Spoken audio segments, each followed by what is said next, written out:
Brought to you bye रजनीगंधा। यूं ही नहीं ताज ताज बन जाता है, शिल्पकारों का हुनर और चुनिंदा संगमरमर ताज को नायाब बनाते हैं। कुछ ऐसे ही चुनिंदा जगहों से बस खास ही चुनकर लाता हूँ। कतरे कतरे को मैं हीरे सा परखता हूँ। यूं ही नहीं मैं रजनीगंधा बन जाता हूँ। नमस्कार, आप देख रहे हैं बिहार तक और आपके साथ मैं हूं ऋचा शर्मा। बिहार की सियासत में अक्सर ऐसे चेहरे उभरते हैं जो अपनी अलग पहचान से सुर्खियों में आ जाते हैं, लेकिन इन दिनों जिस नाम की चर्चा हर राजनीतिक गलियारे में हो रही है वो है सीमा कुशवाहा। आरजेडी की युवा और चर्चित नेत्री हैं जो अपनी सक्रियता, लोकप्रियता और करिश्माई व्यक्तित्व के कारण चर्चा में है। रोहतास जिले के कोचस निवासी सीमा कुशवाहा न सिर्फ राजनीति में अपनी मजबूत उपस्थिति दर्ज करा रही हैं, बल्कि सोशल मीडिया पर भी उनका प्रभाव किसी बड़े इन्फ्लुएंसर से कम नहीं है। फेसबुक और इंस्टाग्राम पर उनके लाखों फॉलोअर्स हैं। उनके हर पोस्ट, वीडियो और लाइव सेशन पर हजारों की संख्या में प्रतिक्रियाएं आती हैं।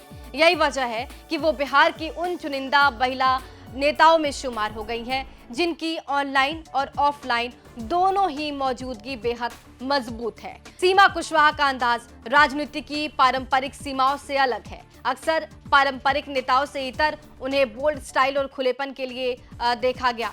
उनके प्रशंसक कहते हैं कि सीमा कुशवाहा में एक स्टार जैसी चमक है। कई लोग तो उन्हें बिहार की सबसे ग्लैमरस महिला नेता भी कहते हैं और जहां वो जाती हैं लोग उनके साथ सेल्फी लेने के लिए उत्साहित हो जाते हैं।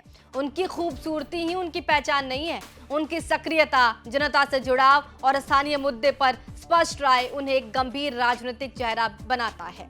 सीमा कुशवाहा ने राजनीति में कदम जिला परिषद सदस्य के रूप में रखा था।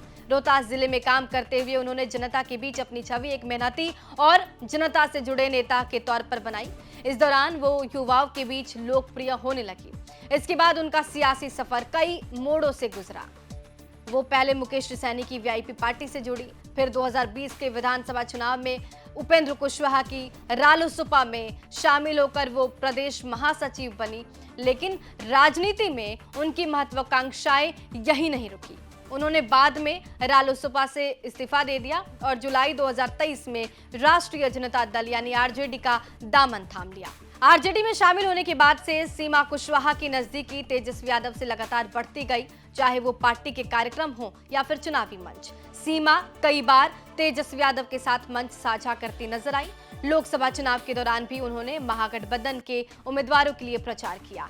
यही वजह है कि अब सियासी गलियारों में चर्चा इस बात की हो रही है कि सीमा कुशवाहा को 2025 के विधानसभा चुनाव में आरजेडी से टिकट मिल सकता है। हालांकि अभी तक ये तय नहीं किया गया है कि किस सीट से वो चुनाव लड़ेंगी, लेकिन जिस तरह से अपने जिले रोहतास और आसपास के इलाकों में लगातार प्रचार और जनता से संवाद कर रही हैं, उससे यह स्पष्ट होता नजर आ रहा है कि वो पूरी तैयारी के साथ मैदान में उतरने को तैयार हैं। बस टिकट का इंतजार है। आज की राजनीति में सोशल मीडिया का रोल किसी जनसभा से कम नहीं। सीमा कुशवाहा इस बात को अच्छी तरह से समझती हैं। वो अपने हर कार्यक्रम, यात्रा, मीटिंग और निजी क्षण को सोशल मीडिया पर साझा करती हैं। उनकी पोस्ट में जनता के मुद्दे, महिलाओं की भागीदारी, युवाओं की आवाज और बिहार के विकास की बातें होती हैं। यही वजह है कि उनकी फॉलोइंग लगातार बढ़ती जा रही है और उनका नाम बिहार की उभरती हुई महिला नेताओं की सूची में शामिल हो गया है। सीमा कुशवाहा की सफलता के पीछे उनके पति मनु कुशवाहा का भी बड़ा योगदान है। वो हर कार्यक्रम में उनके साथ मौजूद रहते हैं। दोनों की जोड़ी को लोग पॉलिटिकल कपल भी कहकर संबोधित करते हैं। सीमा खुले तौर पर कहती हैं कि मनु जी मेरे साथी ही नहीं, मेरे स्ट्रेंथ भी हैं। अब जब बिहार में विधानसभा का चुनाव होना है और इसको लेकर सरगर्मियां बढ़ती जा रही हैं, सीमा कुशवाहा भी एक्टिव मोड में है, लगातार जनता के बीच जा रही हैं, स्थानीय मुद्दों को उठा रही हैं और अपने समर्थकों को संगठित कर रही हैं। पार्टी के भीतर भी उन्हें लेकर चर्चा है कि वो महिला वोटर्स को आकर्षित करने में बड़ी भूमिका निभा सकती हैं। ऐसे में ये अब चर्चाएं होने लगी हैं कि सीमा कुशवाहा को इस बार टिकट मिलेगा और वो चुनावी रण में उतरती नजर आएंगी। बने रहिए हमारे साथ और देखते रहिए बिहार तक।